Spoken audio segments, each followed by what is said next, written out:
So in this video we will be looking at the ascending triangle pattern, which is a very popular and very useful chart pattern. It is definitely worth to study this pattern, so in this video we will take a close look at the pattern. We will start off by taking a look at how do we identify it, and then we will take a look at, how can we trade it, so how can we find the entry points, how can we find exit points, and we'll also have some tips and tricks. So yeah guys, if you think that sounds interesting, I really hope you will enjoy this video. And last but not least, before we start here, I have to give a disclaimer that this video is for educational purposes only, and nothing in this video is financial advice. But alright, let's get started right away here. Alright, so right now on the chart we're looking at Ethereum on a daily time frame, and this right here is an example of a ascending triangle. And we will return to this one soon, but let's actually start by some theory and taking a look at what defines a ascending triangle. So an ascending triangle basically looks something like this. You have a trend, so the price comes up here, and then we find some resistance at this orange point. The price finds some resistance and then reverse to the downside, where we find buyers coming in and we find support. Then we build up buying pressure once again, and yet again we find sellers coming in at this horizontal resistance level. But the key thing about the ascending triangle is that the second time we come down here, we find buyers at a higher level. So our support line, demand line, is upsloping. You can see we have a support line right here and a resistance line right here. And the price can go up once again and down once again, but eventually the goal of this pattern is that we actually see a breakout here to the upside. So this right here would be a perfect example of an ascending triangle pattern. And this pattern is actually a continuation pattern. And what do we mean by continuation pattern? Well, a continuation pattern is a pattern that suggests that we will break out in the same direction as the trend. So here, prior to this pattern, you can see that we had a uptrend. So what a continuation pattern suggests is that we actually break out here in the same direction of the trend. But in trading, we are always talking about probabilities. So there is always a probability that we break here to the downside.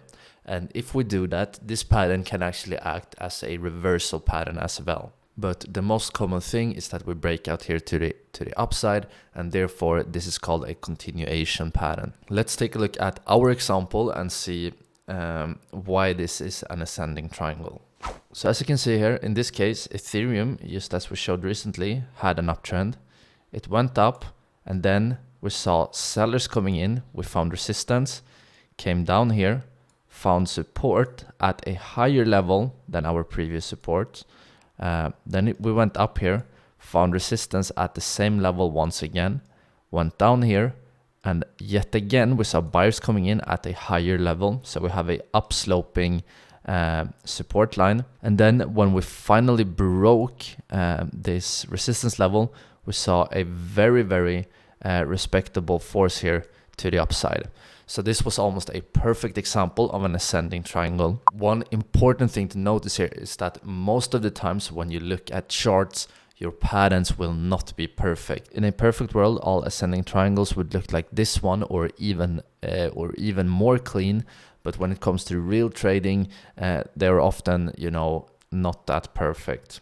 So one thing you should do, which is always important, is that you should interpret these lines not as perfect lines, but you should see them more as zones. But alright guys, so now let's take a look at how do we actually trade this pattern, and let's start by taking a look at where to enter, so where to start the trade. So where do we enter this pattern? In this video we're basically going to take a look at two main types of entry, and the first one is that you enter here on the breakout. So you have a breakout entry. Let's take a look at the chart and how this would look like. So in this case, a breakout entry, you could have entered right here. You can see the first candle that closes above this line right here, this resistance line. So that is one way to break out entry. Some traders prefer to have a confirmation day, so they would not enter at the close of this candle.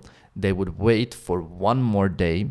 So they would wait for this day right here to confirm the breakout. So they would instead enter up here. And some people that are even more conservative and really wants confirmation can wait up to 2 or 3 confirmation candles. So depending on your trading style, you could have entered here, here, or even here. The other main type of entry is that you actually wait for the first retracement and enter on the pullback. So in this case, we would enter, for example, right here. We can call this a pullback entry. And the optimal entry point here would be to enter, as you can see, where we had the previous resistance, and then that we flip this resistance to become support right here. So that would be an optimal pullback entry. But if we take a look at our example here, we can see that in this case, we never actually pull back and retest this previous resistance as support. So if you would have waited for a pullback entry on this pattern, you would have missed the trade completely, because we never saw a strong pullback here. So there was no opportunity to enter on a pullback. So that is, one downside with the pullback entries, that sometimes the price just explodes and you won't even see a retest of the previous resistance level.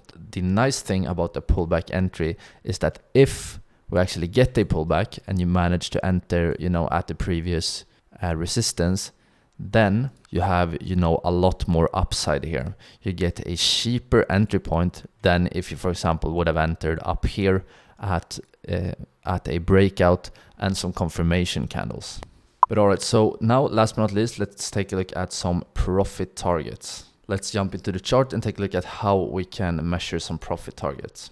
So a very common method of taking profits is that you measure the length of the structure. So you measure the length of the ascending triangle, and then you take this measurement and you measure here from the breakout.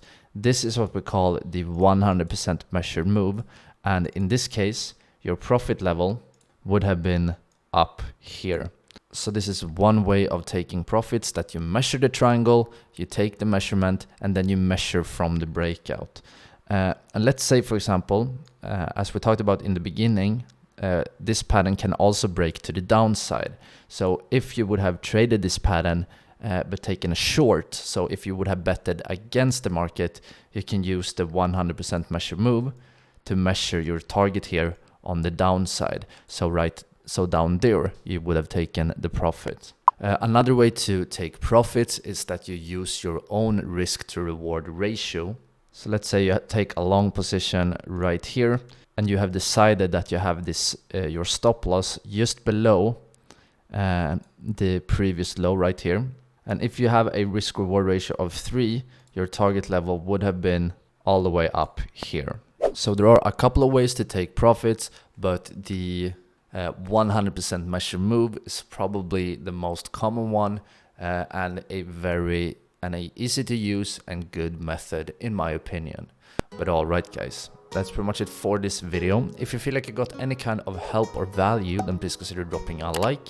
And if you guys are interested in more, then don't hesitate to subscribe and hit that notification bell. I hope you guys have an awesome day, and I hope I will catch you guys in the next video. But for now guys, take care. Ciao ciao.